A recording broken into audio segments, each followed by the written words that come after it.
Dream of the Red Chamber, Chapter 110. So imagine you are the chief operating officer of this massive billion-dollar legacy brand, Right. and your legendary CEO just died. The government is actively auditing your finances, your entire frontline staff is basically on a wildcat strike, and you are literally coughing up blood from stress on the office floor. It's a lot. Yeah, but welcome to the year 1791. Which, paints quite a picture, doesn't it? And I think it completely shatters this illusion we have that organizational collapse is like a modern invention, or that it's this clean clinical process you can just track on a spreadsheet. Right, because usually when we talk about a massive institution failing, we look for that one specific iceberg. Oh, absolutely. We want to point at a chart and say, like, there, that's the bad acquisition. That's the quarter the stock tanked. But today, we're stepping away from that neat binary world of modern finance. We are wading into the murky, terrifyingly complex waters of a sprawling family empire in free fall. It is incredibly complex. So welcome, everyone.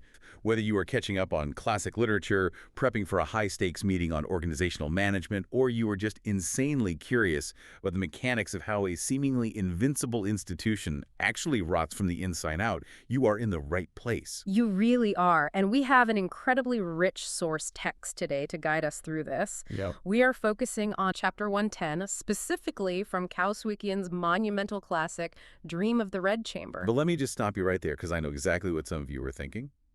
An 18th century Chinese novel, isn't that just like a bunch of poetry, romance, and tea ceremonies? Right, that's the stereotype. Exactly. But throw that assumption out the window. Our mission today is completely different. We are not reading a romance. No, not at all. This chapter is a brutally detailed, mechanical case study on toxic workplace dynamics. It's about the absolute failure of executive leadership and, well, the weaponization of grief. It really is a masterclass in dysfunction. We're looking at what happens when the ultimate CEO, this family matriarch, who held a multi-generational operation together through sheer force of will, closes her eyes for the last time. And it's arguably one of the most accurate depictions of systemic decay ever put to paper. Like, Cao Shu strips away all the silk and glamour of the Qing dynasty aristocracy. He really does. And he just leaves us with the raw, terrifying logistics of an impossible situation. We are going to see how the burden of a failing system always, inevitably, crushes the middle managers who are left behind. So let's set the scene with Section 1, which is the final appraisals of grandmother Jia. Also known as Jia Mu. So she is 83 years old. And she has been the unquestioned authority in this impossibly wealthy, politically connected family for over 60 years. 60 years. Just pause on that for a second. A 60-year tenure as the head of an aristocratic household isn't just a long career. I mean, it's an entire era. It was multiple eras. Exactly. To put that in perspective for you, she has outlived emperors. She has seen multiple generations of her own family born, married, and die. She has managed unfathomable fortunes, navigated these treacherous political tides at the imperial court, and she's basically acted as the ultimate judge, jury, and executioner for disputes within a compound that houses hundreds of people. It's a small city, honestly. Yeah, and now she's in her final moments. And you have to realize those final moments are heavily orchestrated. Because in a highly traditional Confucian society, the deathbed isn't just a place for private goodbyes. It's a stage. It's the final transfer of authority, the last chance to issue directives. So the matriarch is surrounded by the family, and she begins giving what essentially amount to final performance reviews. Let's unpack who she singles out, because the strategy of her deathbed speech is fascinating. First, she looks at Baoyu. This is her grandson.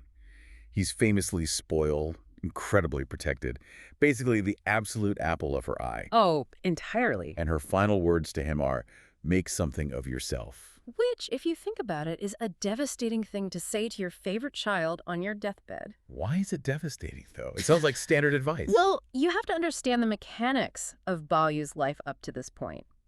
Grandmother Jia used her absolute authority to build a fortress around him. Like, she shielded him from the harsh, pragmatic demands of his Confucian father, Jia Zheng. Right, she let him just hang out and write poetry. Exactly. She allowed him to live in this poetic, aesthetic bubble among the women of the household. So when she suddenly tells him to make something of yourself at the very end, it's not inspirational. It's a confession of failure. Oh, wow. Yeah, she is realizing that her protection has left him entirely unequipped to survive the brutal reality of the empire that is about to collapse on his head. So she basically built a greenhouse for a delicate flower. And her dying thought is, oh no, someone is going to turn the heat off tomorrow. That is a perfect analogy. Yes, that's rough. Then she turns to her great-grandson, Jia Lan, and tells him to bring glory to his mother, Li Wan. But the most crucial interaction is when she gets to Fengjie. Let's talk about Fengjie for a minute. We have to. She's central to all of this. She is the operational manager of the household. So if Grandmother Jia is the CEO and chairman of the board, Fengjie is the COO. She runs the day-to-day logistics. And Grandmother Jia looks at this brilliant, ruthless young woman and says, "My child, you are too smart. Cultivate some blessings for your future." The phrasing there, too smart, it just carries so much weight.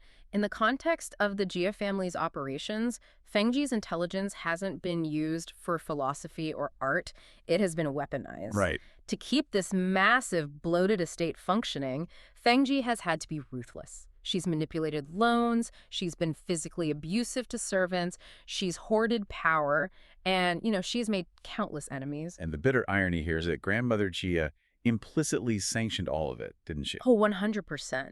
She relied on Fengjie's ruthlessness so she could keep her own hands clean and maintain her image as this benevolent matriarch. Wait, so she uses Fengjie as her attack dog for years, reaps all the benefits of a well-run house, and then on her deathbed is like, hey, you should really work on your karma. I mean, that is incredibly hypocritical. It is deeply hypocritical, but it also shows Grandmother Jia's late-stage awareness of the karmic and social toll that kind of relentless pragmatism takes. Like, she knows the system she built requires brutality to function. Right. But she is warning her top executive that without the matriarch's protection, that same brutality is going to get Fengjie killed.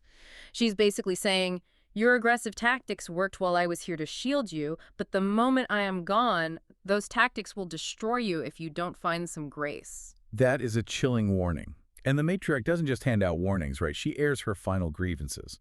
Like, she complains that Uncle Shi and Cousin Zen, two of the most senior men in the family, are out drinking and having fun instead of being at her bedside. Yeah, the men are completely absent. And then she explicitly calls out another relative, Shi Xiangyun, saying she has no conscience for not visiting. And that detail about Xi Xianyan is critical for understanding the culture of silence in this organization. Because the source text notes that the other women in the room know exactly why Xi Xianyan isn't there. Which is? They know she's dealing with a catastrophic personal tragedy. Her new husband is dying of tuberculosis. Oh my God. Yeah, but no one speaks up. No one corrects the dying matriarch. Why not? I mean, why let an old woman die angry at someone who clearly doesn't deserve it? That makes no sense. Because in a pure autocracy, you do not contradict the supreme leader, especially not on her deathbed. The truth is just less important than maintaining the hierarchy. So they let her die with a false resentment rather than risk disrupting the engineered peace of the room. I have to push back on the whole premise of her leadership, though. Right. Because I'm reading this, I'm looking at her 60-year tenure, and I'm thinking, if she was such a legendary, incredible leader, why does the family immediately start fracturing the second her breathing changes? That is the million-dollar question. Right. If you build a truly strong institution, it survives your departure. A good founder builds infrastructure. Did she actually build a resilient system? Or did she just build a massive cult of personality that only functioned because everyone was terrified of her? I think you've hit on the core tragedy of the entire novel, honestly. She absolutely built a cult of personality. She ruled through charisma, emotional manipulation, and unquestioned traditional authority. So no real structure. None. She didn't empower middle management. She hoarded power at the very top. She didn't establish sustainable financial practices. She just threw her personal weight around to patch the holes. And you can actually see her own panic about this failure in her final moments. You're talking about the spiritual ledger. Exactly. The source mentions her sudden, acute spiritual anxiety right before the end. She openly admits she didn't do much fasting or chanting in her life. She was too busy running an empire. So suddenly she's cramming for the final exam. Yes.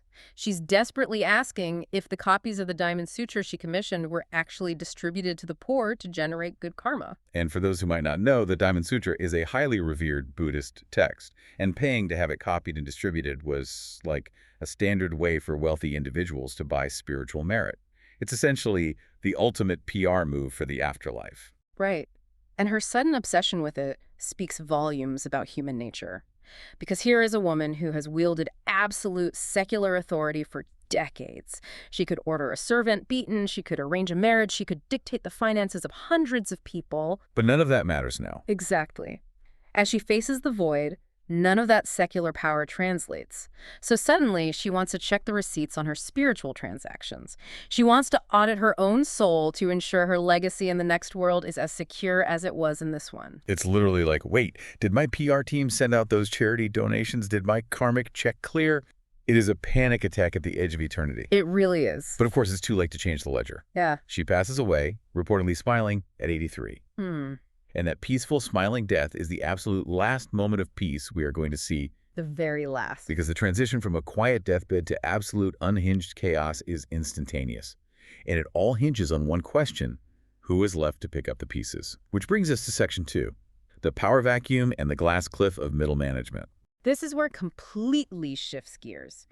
We move away from the emotional family drama, and we step directly into a rigid, terrifying study of logistics, public relations, and resource management. So Grandmother G is dead. Word reaches the imperial court. And because of the family's deep ancestral merits, they've been loyal servants to the throne for generations. And because they have a direct connection through an imperial concubine in the palace, the emperor himself gets involved. Right, which is a huge deal. He bestows 1,000 taels of silver for the funeral expenses, and critically, he orders the Ministry of Rites to oversee the sacrifices. We really need to unpack those two details because they set the trap that is about to spring on Fengjie. Okay, let's start with the silver. Right, the 1,000 taels of silver. So a tael is a measure of silver, roughly an ounce. To a commoner in the Qing dynasty, 1,000 taels is unimaginable wealth.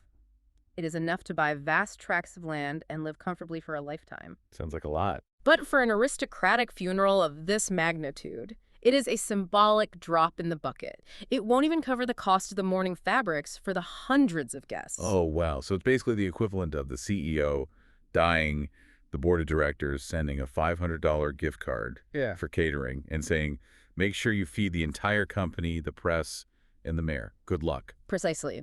It is an honor that functions as a financial burden. And then there's the Ministry of Rites. Right, the government oversight. Yeah, this is the government department responsible for state ceremonies, protocol, and managing the aristocracy.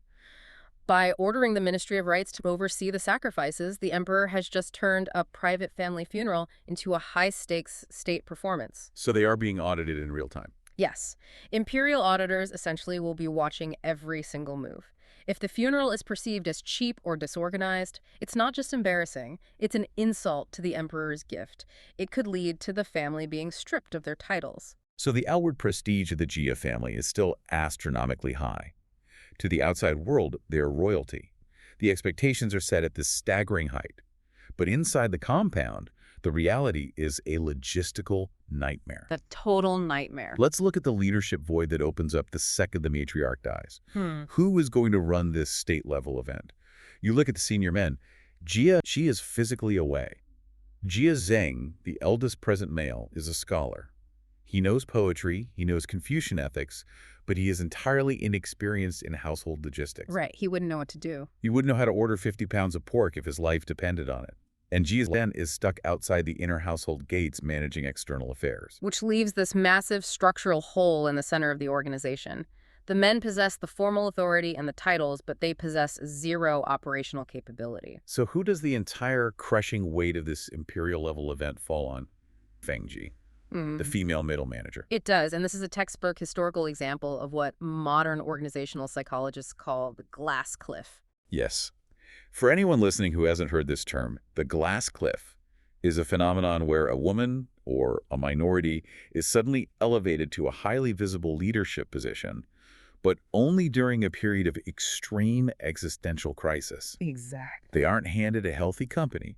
They are handed a sinking ship when failure is practically guaranteed. Think about your own career for a second. Have you ever been handed a massive project, told that the entire department's reputation depends on it, but then given absolutely zero budget and a skeleton crew to execute it? It happens all the time. You aren't being set up to lead, you're being set up to be the scapegoat. That is the glass cliff, and Fengjie is shoved right off the edge of it. And the brilliance of the source text is that it doesn't just describe this in vague emotional terms. It gives us the exact terrifying numbers to prove how impossible Fengjie's situation is. Oh, the numbers are wild. She takes an inventory of the staff she has available to run this multi-day, politically sensitive event. Remember, they have to host princes, princesses, high-ranking bureaucrats, and their entourages. They have to run continuous banquets, manage round-the-clock morning vigils, secure the compound, and coordinate hundreds of carriages. It's massive. So what does she find when she counts her team? 21 male servants, 19 female servants, and about 30 maids. 70 people total. 70 people to run an event that realistically requires 500 to 1,000 staff members. It is catastrophically inadequate. If you've ever tried to plan a wedding for 200 people, you know you need caterers, ushers, security, setup crews. This is way bigger than a wedding. Right. Fengjie has 70 exhausted, underpaid staff members to serve the highest echelons of the Qing dynasty government. It perfectly highlights the terminal gap between their outward prestige and their internal decay. The Jia family still commands the emperor's attention, but they literally do not have the manpower to perform the identity they are desperately clinging to. The machinery of the house has just ground to a halt. So a logical modern listener might be thinking, hold on, they're aristocrats. They have vast estates. They just got silver from the emperor. If you don't have the staff, just hire temporary contractors. Throw money at the problem. Bring in outside caterers. That would be the logical move, yeah. Well, that perfectly logical thought leads us directly into one of the most explosive and revealing parts of this entire narrative. Section 3, the battle over the budget.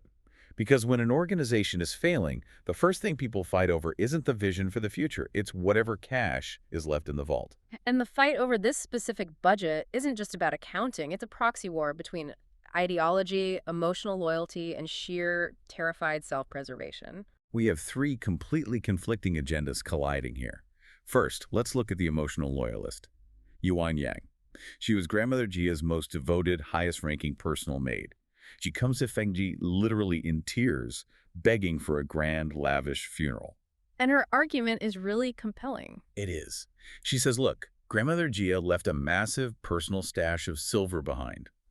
She explicitly stated in her dying wishes that this money should be used for her rights. We have to give her the face, the dignity, and the send-off she deserves. Right, because Yuan Yang's position is deeply human. For her, the matriarch's legacy is tied directly to the material display of grief. In her mind, if the funeral is cheap, it signals to the world that the family didn't love her, that her 60 years of leadership meant nothing. So it's about translating love into money. Exactly. It's a very common psychological response to loss, trying to quantify immeasurable grief through measurable expenditure. She wants to throw everything they have at one final, glorious tribute. But then you have upper management stepping in. Jia Zheng, the eldest son, the man technically in charge of the big decisions, hears this proposal and says absolutely not. And his justification is fascinating. He doesn't say, we can't afford it. No, he takes a completely different angle. He quotes ancient philosophical texts. He argues that according to pure Confucian doctrine, mourning should be about sorrow, not show. He advocates for a highly frugal, almost austere funeral to prove their deep traditional piety. Which, on the surface, is a masterful PR spin. It really is. He's taking what might look like financial distress and rebranding it as moral superiority. It sounds like a wise, traditionalist leader trying to rein in excessive vulgar spending and return the family to its austere, honorable roots. Right. I'll admit, when I first read that, I thought, well, good for him. Somebody has to be the adult in the room and stop them from blowing the last of the inheritance on a massive party. You'd think so. But then we get the perspective of Jia Lian. He is Fengjie's husband, and he's basically the cynical bagman of the family. He deals with the dirty outside finances. He pulls Fengjie aside into the shadows and reviews the real reason behind Jia Zheng's sudden obsession with Confucian austerity. And it has absolutely nothing to do with piety. It is purely about avoiding an audit. Exactly. The family is terrified. Jia Lian explains that there are political rumors swirling in the capital. During a previous government raid on a related family, the authorities suspected that the Jia family helped hide illicit wealth. Oh, that's dangerous. Very. If the Jias suddenly throw a massively expensive multi-million-dollar funeral, it's going to act as a flare gun to the imperial auditors. It will prove to the Ministry of Rights that they are still hoarding massive amounts of cash. And the paranoia is entirely justified. Because in the Qing dynasty, aristocratic wealth wasn't secure. If the emperor decided you were corrupt, he could confiscate your entire estate overnight. They have seen it happen to their allies. But the real kicker is what Jia Zhang plans to do with the money he's saving. He secretly plans to take Grandmother Jia's personal silver stash, the money Yuan Yang is begging them to use, and quietly use it to buy tracts of land down south, near the family's ancestral graves. It's a fallback plan. It's an off-the-books asset transfer. It's a golden parachute. He is literally laundering the funeral budget into southern real estate so that if the Imperial Guard kicks down the door and confiscates the mansion, the men of the family have an unrecorded cash-producing estate to retreat to. It's so modern when you think about it. It's modern corporate malfeasance wrapped in 18th century robes. It's like a CEO moving company assets into an offshore shell company 2 weeks before declaring Chapter 11 bankruptcy. What's truly insidious here is the hypocrisy of the mechanism. Jia Zhang is using the ideology of filial piety, which is the absolute core of their societal values, to mask his financial anxiety and his self-preservation. He's weaponizing philosophy. Yes. He is gaslighting the entire household. He is making Yuan Yang feel vulgar for wanting to honor the dead, when in reality, he's just stealing the dead's money to buy a lifeboat for himself. Okay, I want to debate this for a second. I'm going to play devil's advocate. Is Jia Zhang actually a villain here? Oh, interesting. I mean, from a purely survivalist financial perspective, isn't he doing the right thing? He knows the ship is sinking. He knows an audit could destroy them. Isn't securing that southern land the only responsible move to ensure his children don't end up begging on the streets? It's a brilliant question, and it really gets to the heart of executive decision-making in a crisis. Yeah. Yes, from a pure asset protection standpoint, securing unassailable land in the South is a rational survival tactic. So he's right. Well, the problem isn't the strategy. The problem is the secrecy and the delegation of consequence. He makes the executive decision to freeze the budget and hide the cash, but he doesn't adjust the operational expectations. I see. He still expects Fengjie to produce an imperial-level funeral that won't embarrass them in front of the visiting royals. He gives her a budget of 0, but demands a $1 million result. That's the trap. That's the glass cliff mechanism in action. She is caught completely in the middle. Yuan Yang is crying, demanding a royal event and threatening to expose that the family doesn't respect the matriarch. Jia Zhang has locked the safe and quoted Confucius at her. The Ministry of Rights is watching with a clipboard. And she has nothing to work with. Right, Fengjie is just standing there in the courtyard with 70 exhausted, confused servants. Which brings us to the inevitable fallout. Section 4, the rebellion of the rank and file. Because here is the iron law of organizational collapse. When upper management freezes the budget, hoards the cash, and expects the frontline workers to just pull off a miracle through sheer loyalty. But workers notice. Exactly. They notice, and they stop working. We move from the theoretical arguments about money in the drawing rooms to the raw, physical reality of a labor strike in the kitchens. This rebellion is stunningly modern. Fengjie is trying to organize the first major meal for the mourners and the arriving guests. She steps out, she issues the orders to the staff, and the servants just don't do it. You have to understand how shocking this is.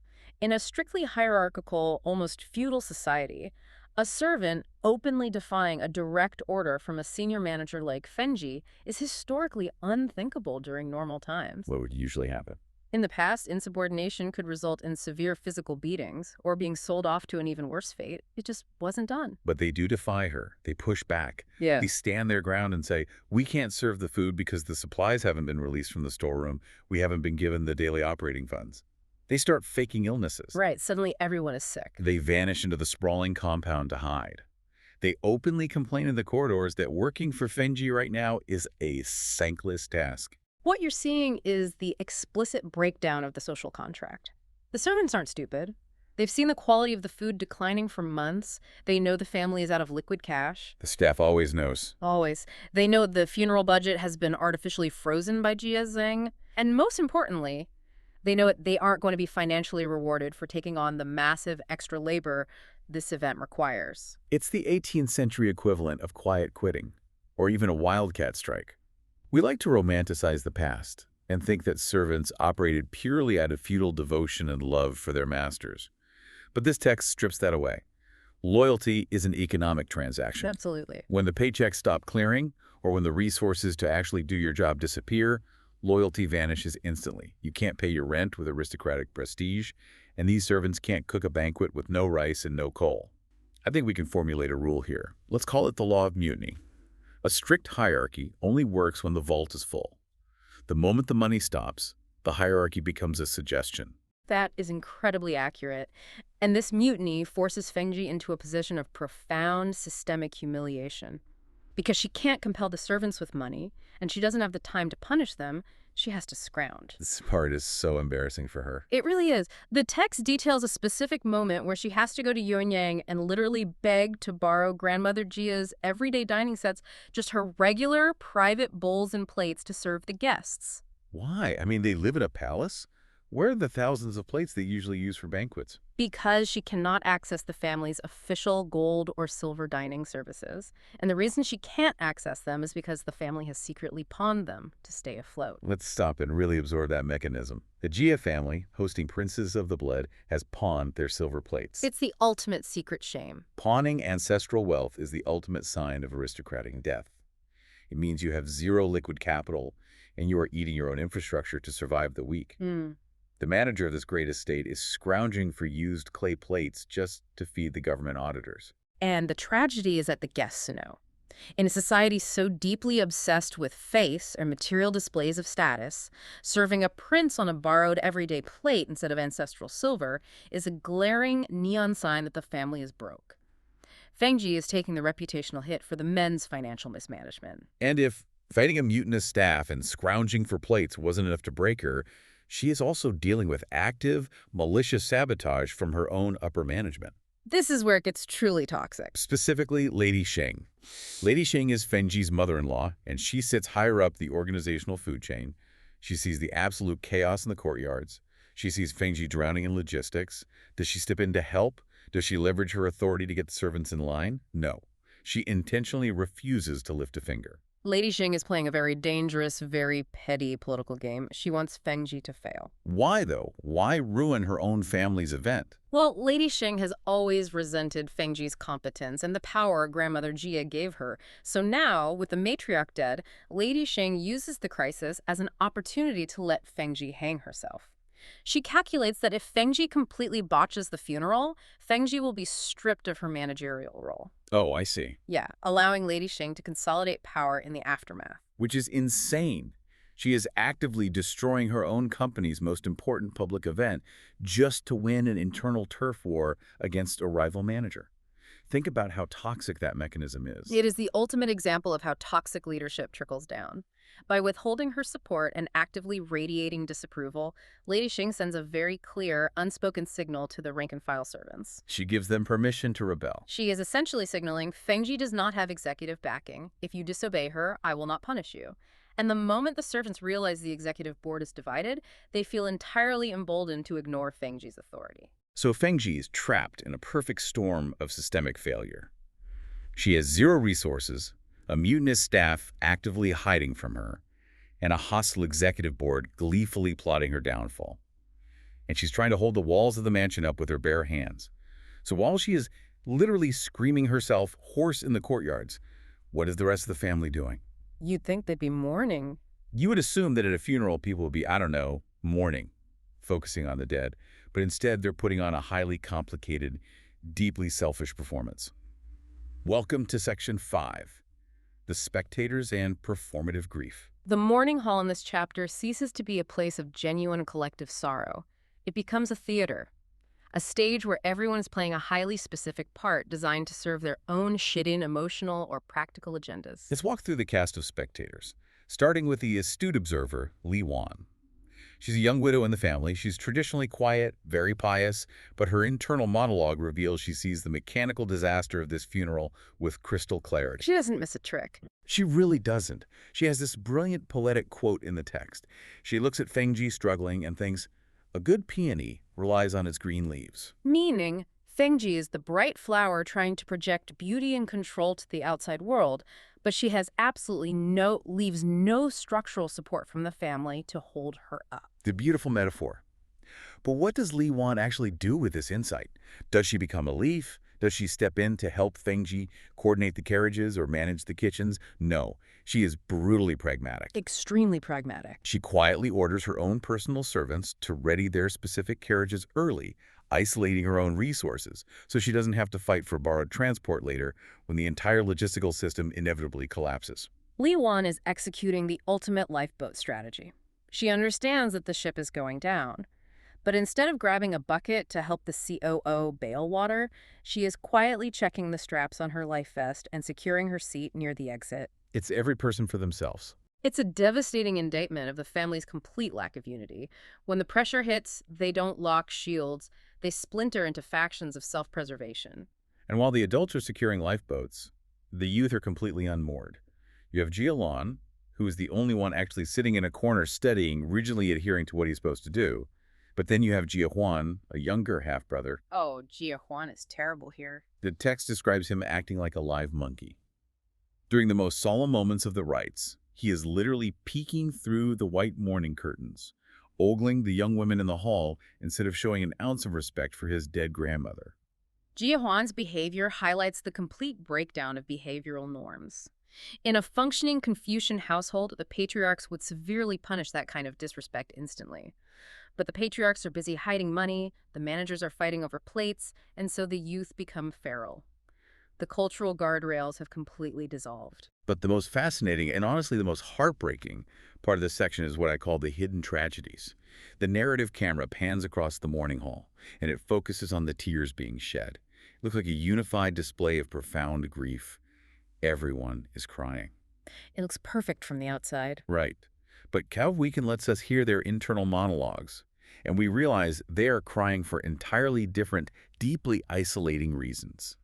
Take Shi Jiangyun, the girl grandmother Jia complained about. She is wailing hysterically. She's throwing herself into the mourning. Everyone in the room looks at her and thinks, wow, she's so devoted. She really loved the matriarch. But what is she actually crying about? She is secretly weeping for her own doomed future. As we mentioned earlier, she recently married a man who seemed perfect, a wonderful match. But she has just discovered he has contracted consumption tuberculosis. Such a horrible disease back then. Fatal, basically. He is dying. She is standing at the funeral of an 83-year-old woman, but she is weeping for the imminent death of her young husband and the destruction of her own life. She's using the massive public funeral as a socially acceptable cover to release her private agony. It's devastating. And then you look across the room at Bayu. He is also crying deeply, tears streaming down his face. But his internal monologue is entirely different. It's almost purely aesthetic. Bayu is always about the aesthetics. He's looking around at all the beautiful young women in the room, like Sua Chai, who are dressed in these stark, pure white mourning clothes. And instead of thinking about his grandmother's legacy, he's romanticizing the visual. He's imagining how beautiful his lost true love, Lin Daiyu, who died earlier in the novel, would have looked in this specific tragic aesthetic. It's bizarre. He's essentially directing a sad romantic movie in his own head. You have to marvel at the psychological depth of the writing here. It is a profound observation on the nature of isolation within a collective. Exactly. When I read this, I initially thought, this is like a reality TV show confessional. The camera's rolling, everyone is sobbing on the couch. But when the producer interviews them in the back room, you find out one is crying over a breakup, one is crying because they lost a challenge, and one is just faking it for airtime. But the more I think about it, that analogy almost trivializes it. It's much darker than that. It is darker because it exposes the total illusion of the family as a cohesive unit. The text is showing us the mechanics of atomization. Even in a crowded room of mourners, packed shoulder to shoulder, participating in a highly synchronized state ritual, every single person is entirely alone. There's no community there at all. None. There is no shared experience of Grandmother Jia's death. The family hasn't come together. They've just brought their individual, private miseries into the same physical room. They are individuals trapped in the same burning building, crying over their own separate losses. And all of these compounding pressures, the secret agendas, the total lack of resources, the uncooperative staff, the hostile executives, and the complete lack of any genuine emotional support, it all functions as a pressure cooker. And it has to blow. It finally detonates on the night of the vigil. We are reaching Section 6, the breaking point. This is where the psychological organizational trauma finally manifests as violent physical trauma. This is the climax of Fengjie's arc in the sequence. The gap between what she is required to do and the resources she has to do it finally snaps her biology. Let's set the stakes for this final push. It is the day of the major night vigil. The pressure is at its absolute peak. Yeah. The Jia compound is packed with the highest-ranking guests imaginable. We're talking the wives of imperial princes, top government officials. The Ministry of Rights is watching. Everything has to be perfect. The stress must be unimaginable. And Fengjie has been stretched beyond the limits of human endurance. The text specifically notes that she has been shouting so much, constantly running between the kitchens, the courtyards, and the morning halls, trying to force this broken, mutinous machine to work, that her throat is completely raw. She can barely speak. She hasn't slept. She is running purely on adrenaline and the terror of public failure. And critically, she is doing it entirely alone. The other senior women, the ones who should be sharing the load, have retreated behind the socially unassailable excuse of pious mourning. They just sit there. They sit in the hall, crying their isolated tears, leaving Fengjie completely exposed on the operational front line to take all the friction from the guests and the staff. And then comes the spark that lights the powder keg. It's the final insult. A young, low-ranking maid runs into the room where Fengjie is briefly trying to catch her breath. And casually, almost carelessly, this maid repeats a vicious rumor that is currently circulating among the staff. This part is so cruel. A rumor that originated from Lady Xing, Fengjie's mother-in-law. The rumor is that because the house is so chaotic, and because guests are being neglected, Fengjie must be hiding somewhere to relax and enjoy herself while everyone else suffers and does the hard work. It is a masterstroke of psychological cruelty. To take the one person who is literally bleeding themselves dry to save the family's public reputation and publicly accuse them of the exact opposite, of being lazy, selfish, and negligent. It's the ultimate gaslighting. It doesn't just critique her work, it entirely negates her sacrifice. It erases her reality. When Fengjie hears this rumor, the source details her physical reaction, and it is visceral and horrifying. Hearing this profound, inescapable injustice, after giving her absolute all, she doesn't just get sad, she doesn't just cry. She feels a massive, overwhelming surge of sheer anger. Her body just rebels. The text says her vision goes completely black. She tastes something sickly sweet rising in the back of her throat. And then she violently vomits bright red blood, collapsing right onto the cold ground, where her loyal maid, Pinger, barely manages to catch her. It's one of the most shocking moments in the novel, and we have to view this through the lens of traditional Chinese medicine and classical literature. Oh, that's interesting. What does it mean in that context? Well, in that paradigm, vomiting blood isn't just the sign of, like, a stomach ulcer. It is the ultimate physical manifestation of extreme repressed rage and unbearable emotional trauma. Just literally anger making her sick. Yes. It signifies that the liver and the heart have been so overwhelmed by anger and injustice that the life force that literally reverses course and erupts out of the body, it is biology's catastrophic failure in the face of a toxic environment. That explanation makes it so much more powerful. I read this and immediately thought of the ultimate terminal stage as corporate burnout. But this isn't just stress. Isn't this just being tired from working 80-hour weeks? This is her physical body violently rejecting the system. It's her biology saying, my mind might still be trying to manage these caterers, but my body refuses to process this injustice for one more second. I think we need to coin another law here based on your earlier point. Let's call it the tragedy of competence. Oh, I like that. Break that down. What is the tragedy of competence? The tragedy of competence dictates that in a profoundly toxic or failing system, extreme competence isn't rewarded with promotion or support. It is punished with an impossible workload until the competent operator is utterly destroyed. That is so true. Right. Fengjie wasn't destroyed by the work itself.